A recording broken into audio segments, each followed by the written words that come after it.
Hey, this is so great. Thank you all for being here. I'm Leon Anderson, as Caitlin said earlier, and I'm president of Instrument here, and I'm so grateful to have you all here and to have Creative Mornings in this space.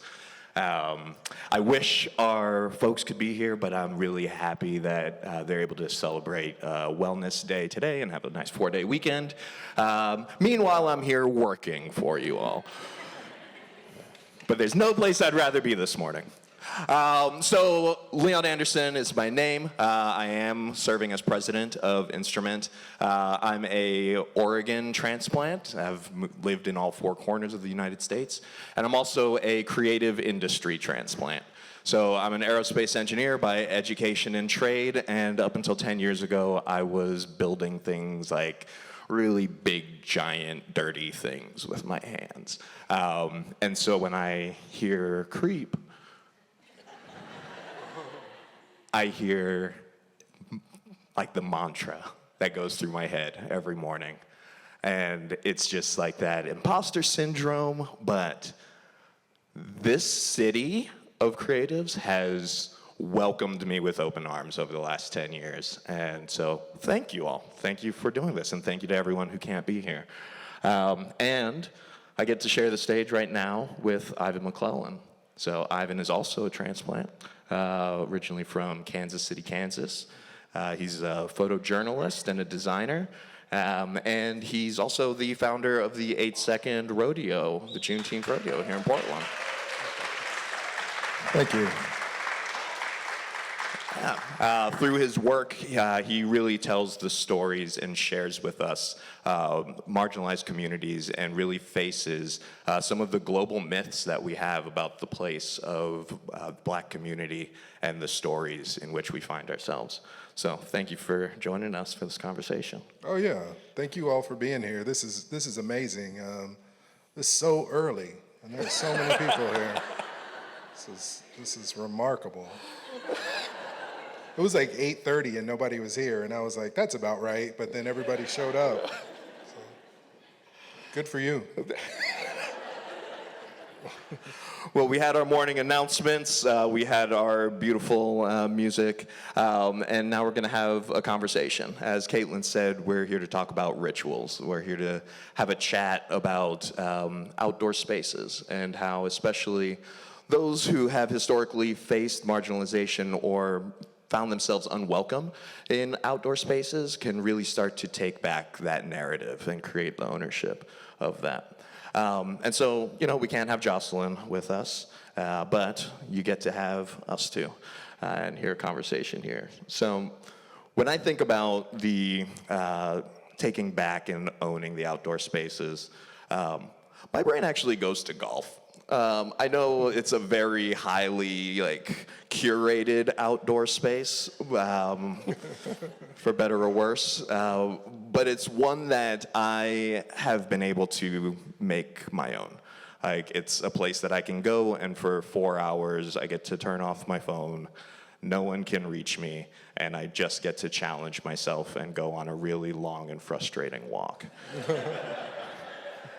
And I understand when I say walk and frustrating and challenging here in Portland, a lot of people are like, really? You call that exercise? And yes, I do. These shoes are not made for going and climbing rocks or mountains, but I find my own mountains to climb. Ivan, when you think about the term rituals and finding that space for yourself in the outdoors, what does that bring to mind for you?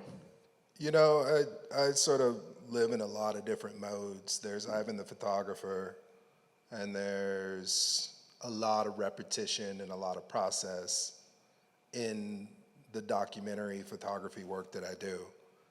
I like to go to the same place over and over and over and over again. I like to go to the same rodeos. When I'm doing street photography, I like to do the same route around the city. I love to just do a loop around downtown and just see these spaces that I love. I love that church. I love this gold door. I love this strip club. I love I love the way that these things look. I love this crosswalk. And I just sort of hit those spots and wait for the subject to enter the scene. And it happens every once in a while. You're in front of this space that you love. Today, the sun is bouncing off a big pink and just putting a pool of light in front of that door. And then someone walks through in all chartreuse, and you're like, wow, what a day, what a picture. But it only comes about from process and from a little bit of obsessive ritual of doing the same thing over and over again.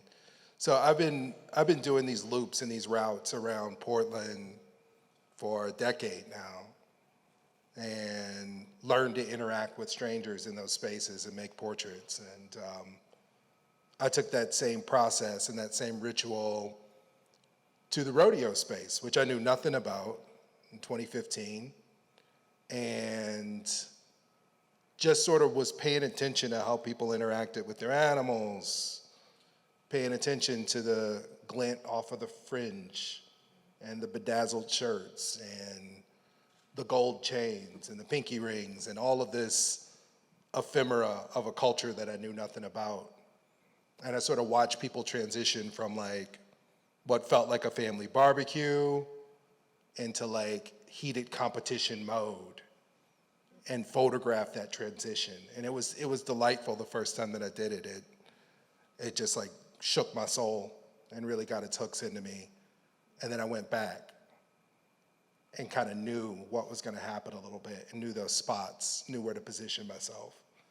And then I went back, and I went back, and I went back, until I really learned when the announcer was going to say something, how the crowd was going to react, knew how people's performances were going to go well or poorly, and how the crowd was going to react, and just sort of fluidly photographed in that space. And now, like, I know exactly what's going to happen. It's almost like going to Catholic church, when everybody there knows what to say.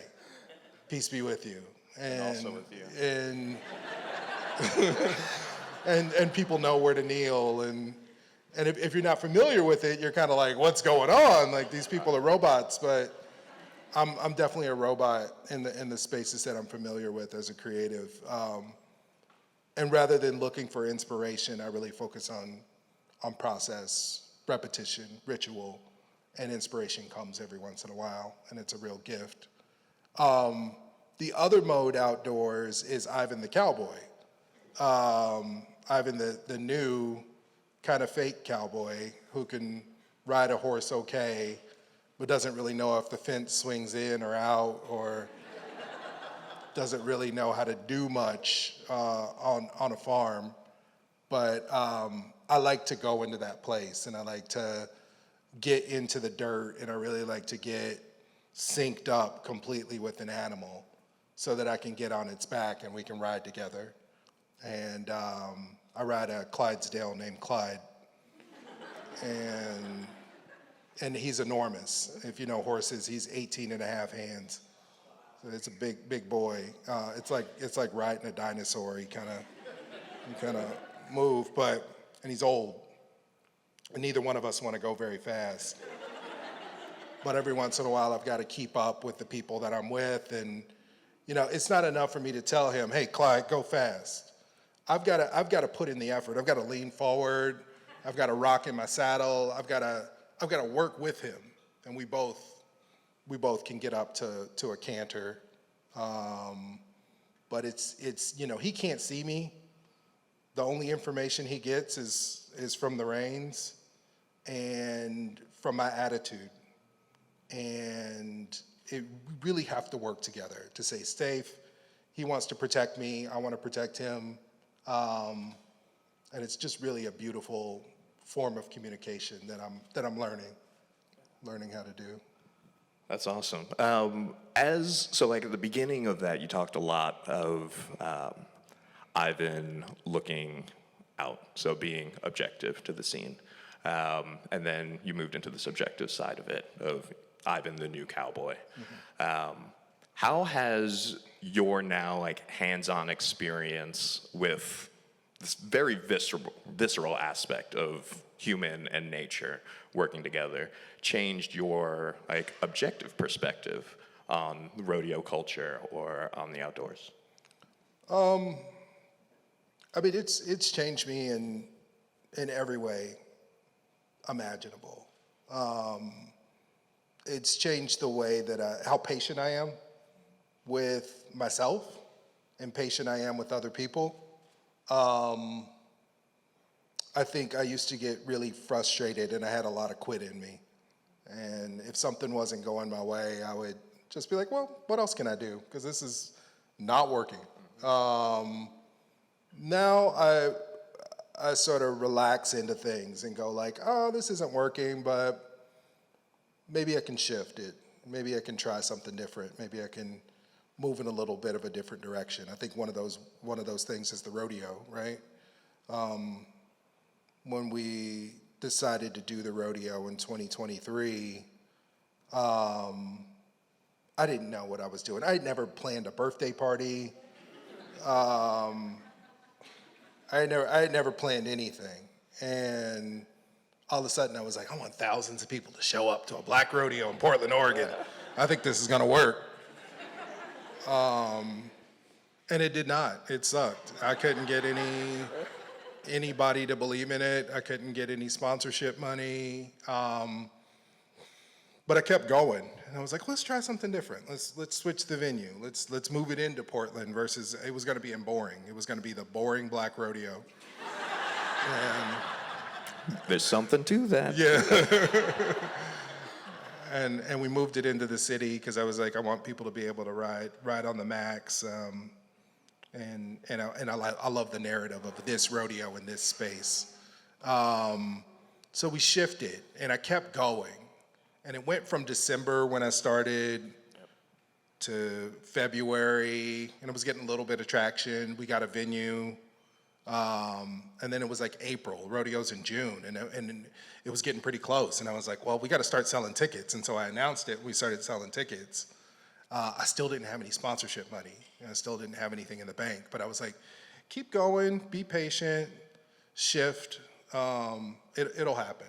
Make it work. I was being very patient. But also I was like, you sold tickets to something that you don't have any cowboys, you don't have any money. This is the Fire Festival. Like they're gonna do a Hulu show about you. But I tried not to freak out. I stayed the course, stayed patient, and then the money came in, and then the Cowboys committed, and then we did it, and it was great. But I learned that from being in a place, being on a horse, and not knowing what the hell I was doing and being terrified. But not giving up on Clyde, but continuing to figure out how I communicate with him silently, communicate with him from behind with no eye contact. That's totally where I got that skill set from. So, Amazing. Yeah. It's amazing. Year one Yeah. into year two. Yeah. Year two coincided also with the release of your book, Yeah. 8 Seconds. Yes, please give it up. It's sold out everywhere, so if you want one, you got to find Ivan after this. Yeah, I've got some copies. Which also coincided with, I would say, the boom of black cowboy culture. I won't name her name, but I think everybody knows who I'm talking about. I can say it. I'm not worthy. She's not Voldemort. It's okay. How did you see any changes in whether it was the 8-second rodeo or the way that the story of black Western culture has been told kind of over this last year of a lot of mainstream media? Yeah, I think black folks have been cowboying since cowboying was cowboying, right? And I think it's been a silent whisper in a lot of black people that this outdoor cowboy Western stuff feels right, you know? This cowboy hat feels good on my head. It feels like it fits right. These boots feel appropriate. Being on a horse feels really good. It feels like I'm not only being my authentic self, but it feels like I'm tapping into some ancestral story that's been there for a long time. And I think Beyonce gave a lot of black people permission to step into that truth, to be curious about it. Definitely took what I was doing for decades and gave it a lot of gas and gave it a lot of amplification. And so like moving from last year to this year, I just like moved with a lot more confidence, right? I had done one. We went from 2,000 people last year at the Expo Center to 7,500 people this year at the Coliseum. Thank you. And I think a lot of the reason that we were able to do that was because like a lot more black folks had put on that cowboy hat and put on those boots last year at Beyonce's tour. They were covered in mirrors and glitter, but they were wearing cowboy hats and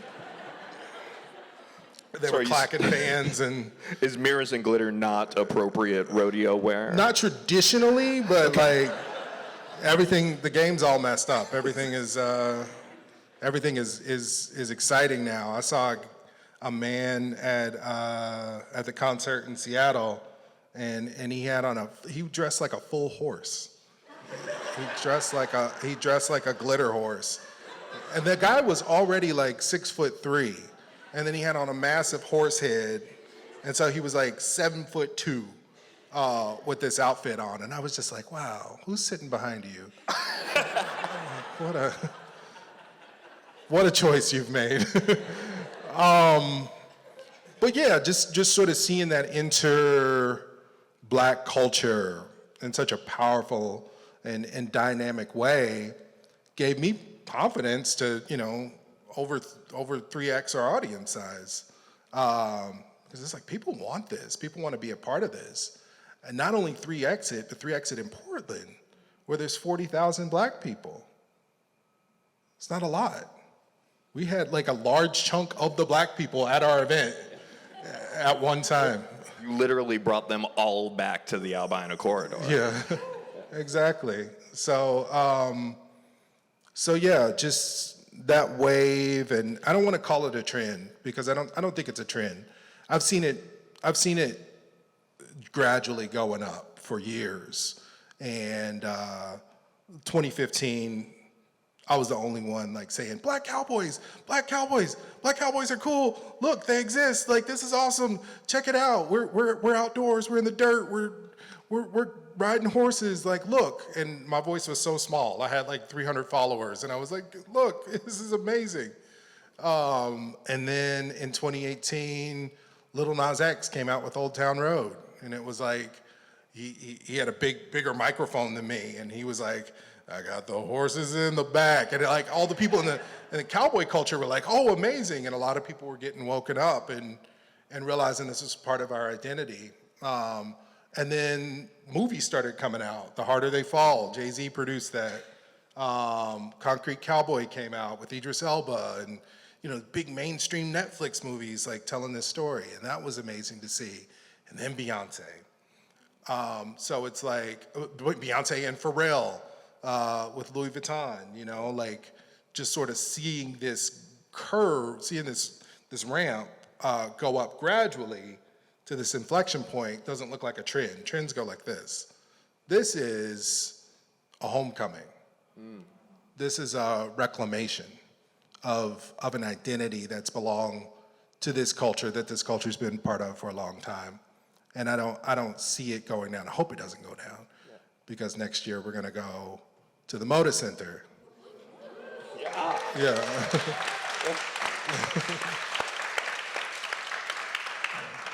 Well, okay, going to the Moda Center. You mentioned there's 40,000 black folks in Portland. Yeah. Obviously, we can bring more in. Hopefully that becomes a draw that brings folks here to Portland, that brings black folks here to Portland. But one of the realities is you are putting black culture on display in front of a white audience. Mm-hmm.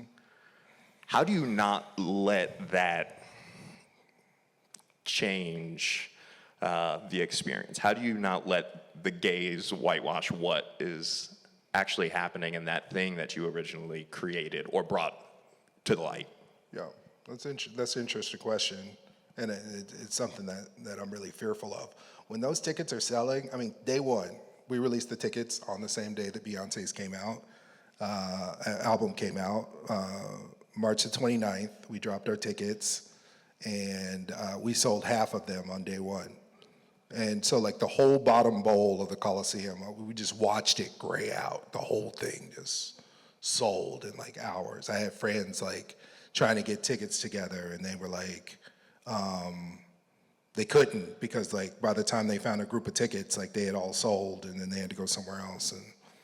And I didn't know who was buying those tickets. And I was like, are these white people? I wish Ticketmaster would tell me like the race of these people so I can go and put an ad in the scanner or something and make sure black people are coming to the event. I really didn't know, and it bothered me a little bit because of that exact reason. I was like, we're doing an all-black rodeo. We're gonna have line dancing, and we're gonna have barbecue, and we're gonna have roping lessons and mechanical bull, and it's gonna be a celebration of culture on Juneteenth, and the whole audience is all white people. That's not what the event that I wanted to put in. I wanted this to be. I think one of the successes of the rodeo is that it starts at 3, and then the actual rodeo starts at 7. But the doors open at 3, and people have community, people have culture, they gather, they connect with family members they maybe haven't seen since they moved out of the city. People are showing off their outfits. It's just like this big community vibe. And people drink a lot, and then by 7 they're drunk and they have a great time and they're hooting and hollering. But I really wanted that to be, white people are invited to the party, but this is for the black folks in this community. I, at the end of the day, don't have any control over that. That's not my job. My job is to create the space, and I think if I do it authentically, and I do it with the right heart, the people that it's intended to will come. We haven't spent $1 on marketing, not one, in 2 years.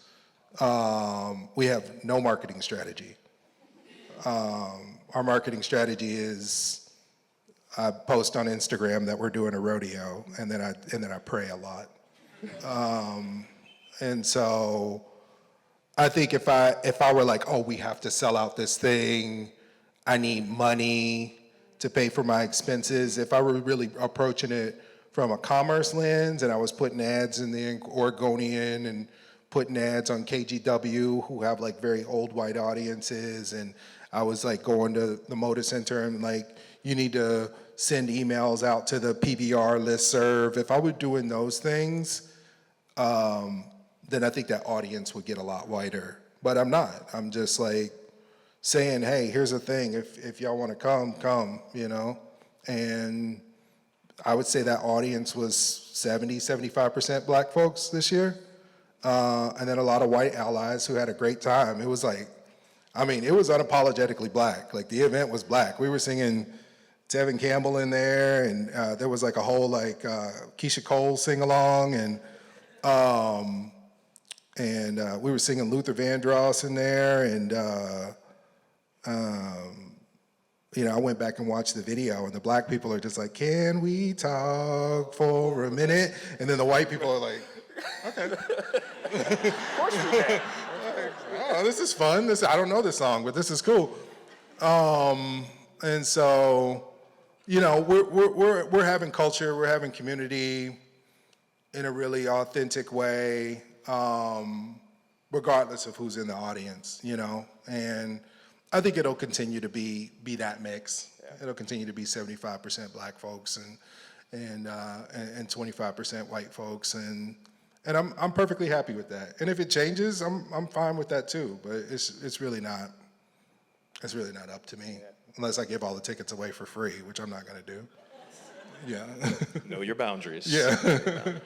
One of the things that you mentioned there is like it starts at 3, Yep. show starts at 7, goes until whenever. That aspect of community and creating space for community is something that I really found like shines in your book. Like, yes, there are the amazingly athletic pictures of like human and horse, human and bull. But then there's the kickback, there's the barbecue, there's like children climbing over tractors and just like showing off that like space and that permission to take time. And it's something that really tapped in for me. So like, I don't consider myself outdoors. I am very disconnected. I do love fishing. I do love like getting out on the water. I'm a kind of an indoor guy. I don't quite have allergies. I bring the outside inside.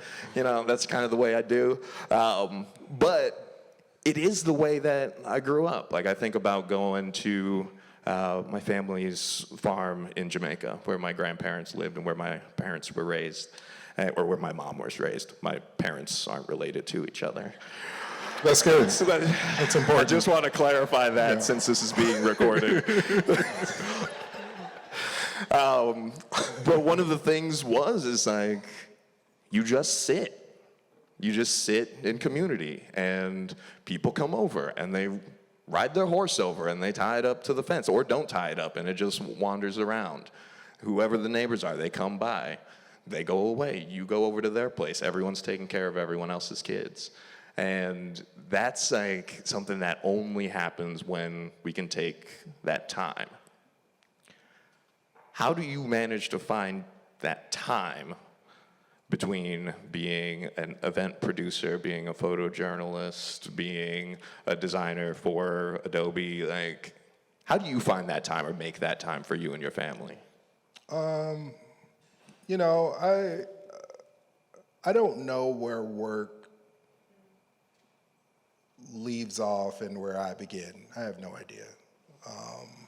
I don't know when Ivan the photographer and Ivan the dad start and stop. I'll take my kids with me to events. I'll take my kids with me to photo projects. Commercial projects, I'll take them with me. I was shooting a deal for Wrangler. And we were shooting some cowgirls in Denver and barrel racers, and I took my daughter with me, and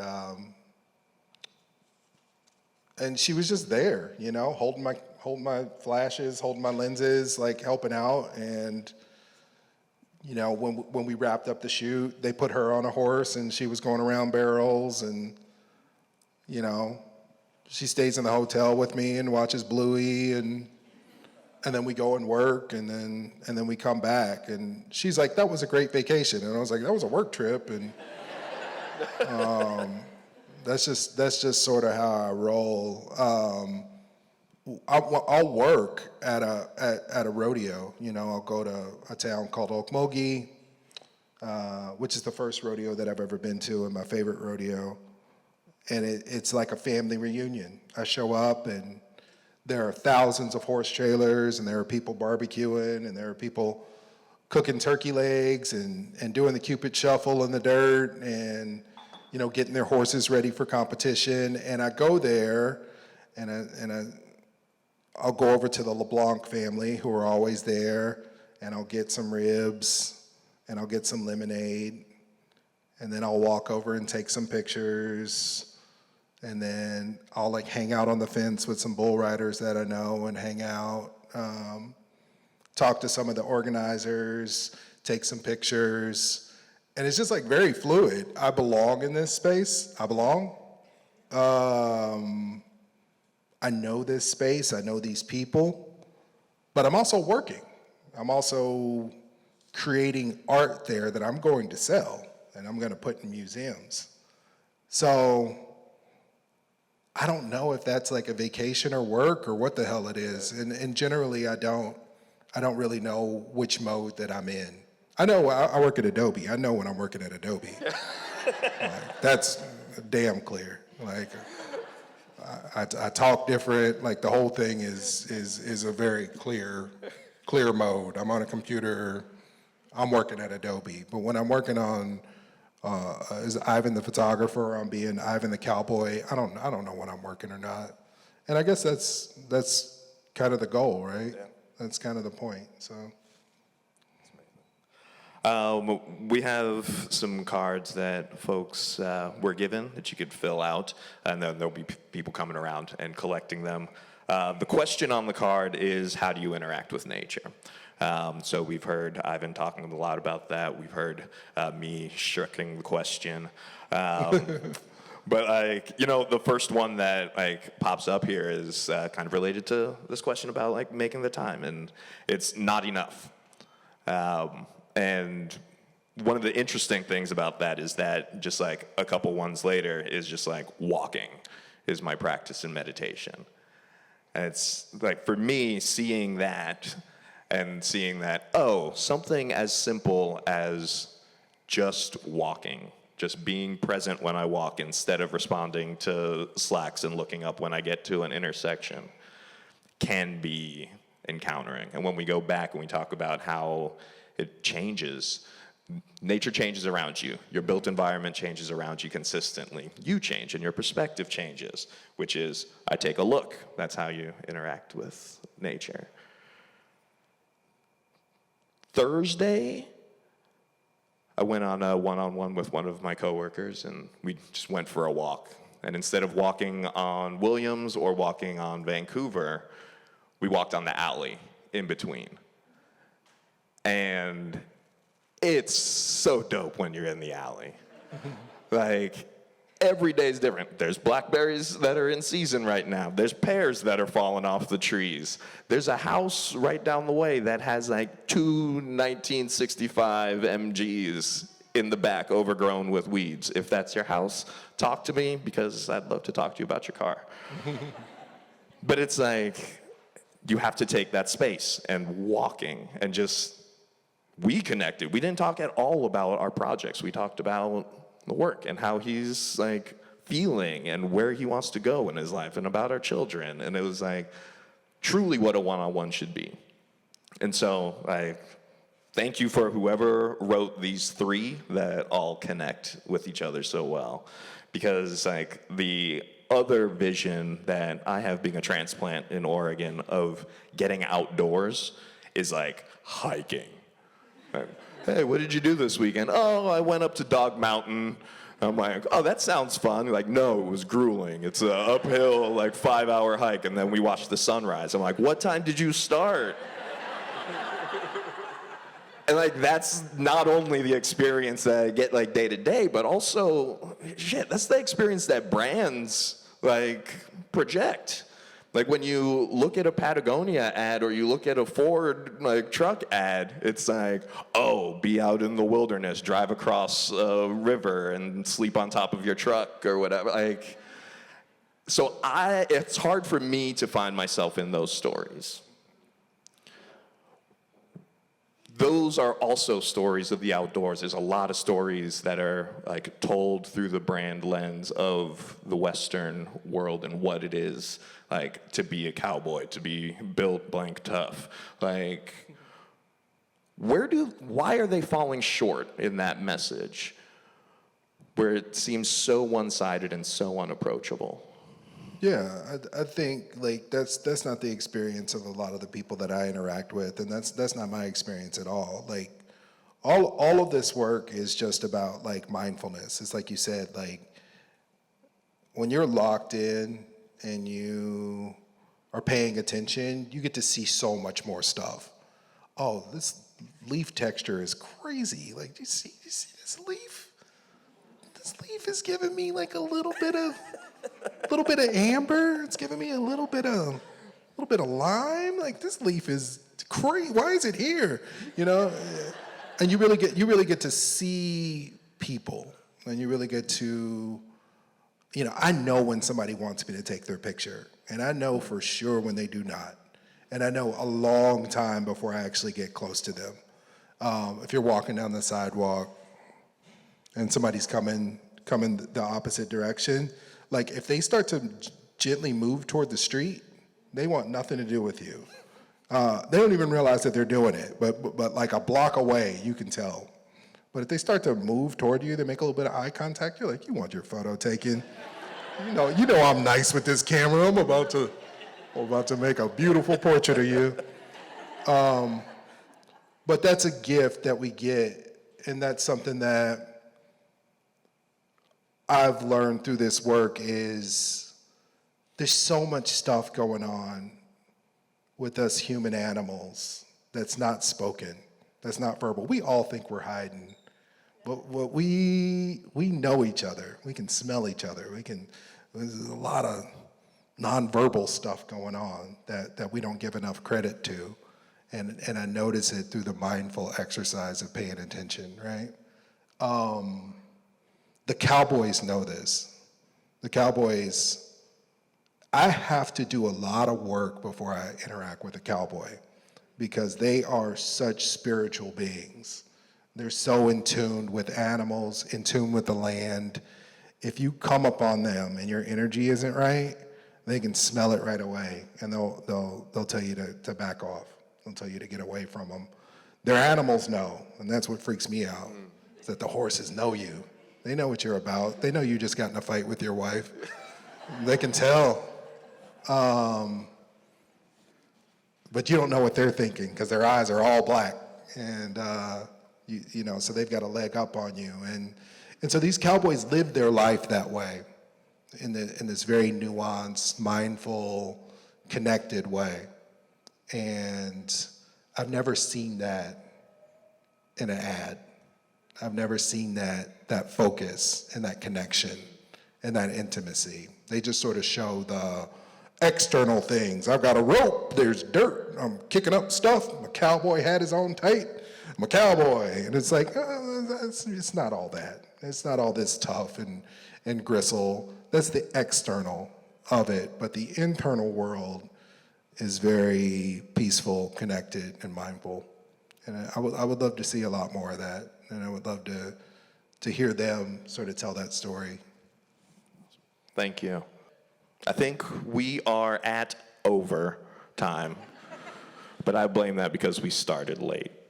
So thank you all for being here. Thank you all so much. This is great. Thank you, Ivan. Thank you, Ivan. And we've got the rest of the day. It's like 10:10 or something like that. So go out, connect with nature, with the outdoors, find your ritual, find your space. Thank you for being here.